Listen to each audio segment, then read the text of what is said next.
Ladies and gentlemen, welcome once again to another episode of the Think Clinical podcast. My name is Hamza. It's another very beautiful Sunday morning. Always a privilege to be here and to share everything that you need to know about healthcare entrepreneurship and about doctorpreneurship. The core principles that you need to appreciate, the knowledge you need to be able to navigate all the nuances that the business world offers to you. So if you haven't done that already, please remember to subscribe, like, and share this page. And we will always come to you with very, very important content that would guide your path through this journey. So welcome once again. In today's series, we'll be looking at the first part of a two-part series on financial statements. And as a healthcare entrepreneur and as a doctorpreneur especially, you need to have some knowledge when you look at financial statements to appreciate what exactly you are looking at, because we will all agree that when you have a good financial health, when you're able to really explain and lay out the financial health of your organization, it actually helps you in the long-term sustainability. Your ability to see where your money is and where you're spending your money and what you have left enables you to be able to project to see if your business model is actually working according to what you modeled in the beginning or not. So your financial statements are very important, and they actually reports that summarize the activity and financial performance of your business. So when you look at these, you usually prepare these over a period of time, or over an accounting period. So mostly it's from the beginning of the year to the end of the year. It could be from the beginning of the month to the end of the month. It could be a quarter. Whatever it is, it gives a picture of all the activity and financial performance of your business within a period or within the time when they are being reported. Now, for the sake of this episode and for the sake of the first part and the second part of these episodes, we are going to be looking at the three financial statements. And I'm going to be giving you some basics as to what to look for and how to interpret some of the things that you see on these statements, just so that when you look at as a business owner, and let's say your accountant gives you this information, and I know I have experienced this situation in so many times before I decided to pursue further knowledge. When I look at it and I have no idea what I'm looking at, because unless it's explained to me, and even when it's explained to you without the proper guidelines, you are unable to appreciate what you need to be doing with those numbers. So this is just going to be like a basic outline of what you need to know on these financial statements and what they mean. When you see certain terminologies on them, what do they mean? What are you supposed to be doing with those? And the three that we'll be looking at in this series of episodes is going to be income statements.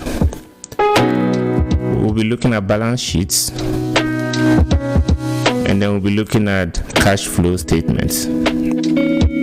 So for this episode, I'll be going deeper into the balance sheets,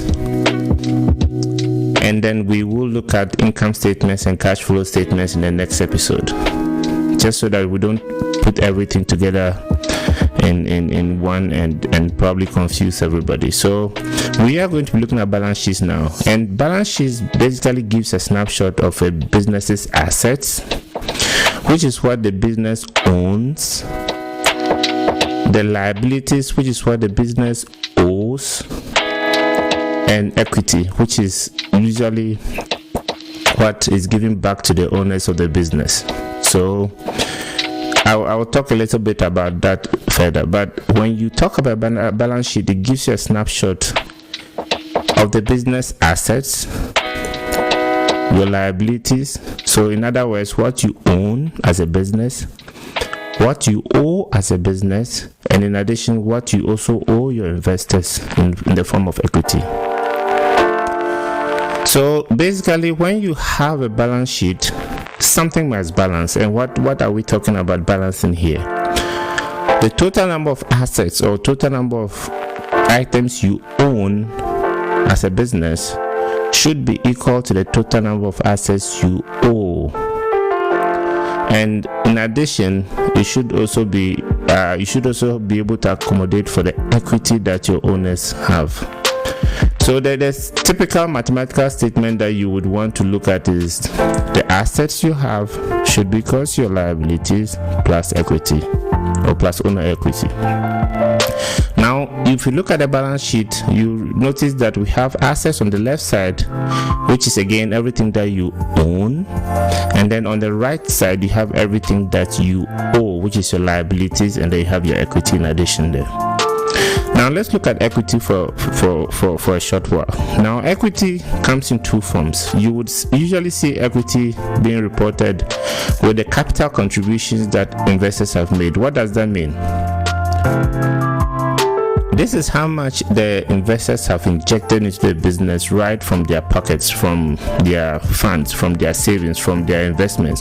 Whatever they've injected into the business is capital contributions, and this is something you actually owe your investors for. So that's the first thing you need to understand.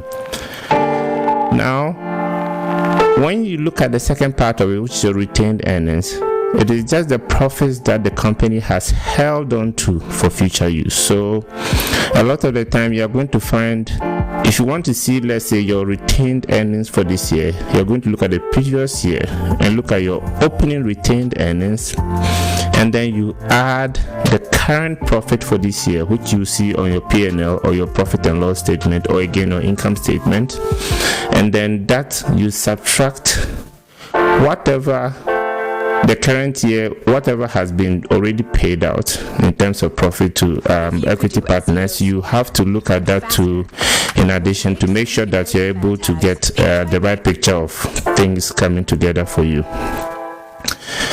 Now, when you also go further to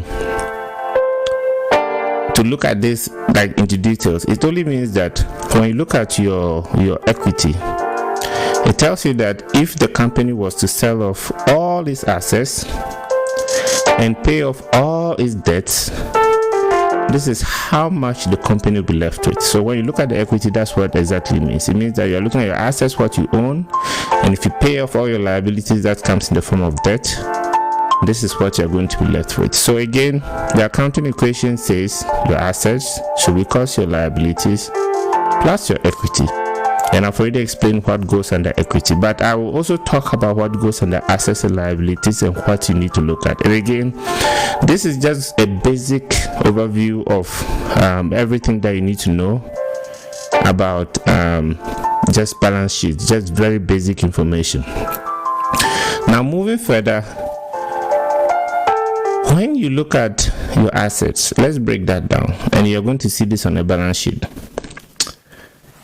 You are going to see the first thing. So assets are going to be on your left, and maybe you see liabilities on the right, or you probably have everything together in one line, whichever way your balance sheet has been presented to you. Your assets will always be presented as your current assets, which is your short-term assets. What does that mean? These are your accounts receivables. These are your prepaid expenses.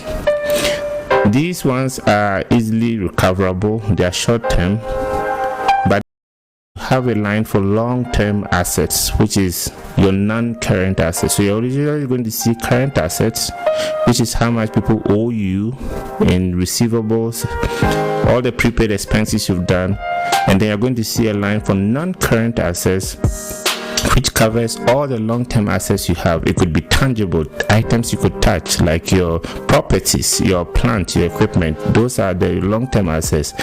And you talk about the intangible ones. And then the other side of it is that you also look at your liabilities. Now, liabilities again also be broken down into current liabilities, which are your short-term liabilities, which are your accounts payable, what you are going to be paying out to people. Your taxes payable, your accrued expenses, your deferred revenue, all these things are going to be under your current liabilities. These are short-term liabilities. Now, you also look at long-term liabilities like long-term loans, which are going to also come under your long-term liabilities. And again, the last item you're going to see is equity, which comes in the form of your capital contributions, what the investors have put into their business, and your retained earnings. So every time you look at the balance sheet, you're going to see your opening statement, and your closing statement after the period of time. And these are very important in you making sure that you're able to see what you owe and what you own, as well as the equity that people, whatever people have invested into your business, and what profits has accrued over a period in the form of retained earnings. I will be going through income statements and cash flow statements in the next episode. But this has been an overview of what financial statements are supposed to look like, and when you take a balance sheet, what are you supposed to see, or what is it supposed to report to you in this state. And I will see you in the next episode. This has been another very, very exciting time for me, just going through all these basic stuff. Make sure you subscribe, like, and share, and I will see you in the next one.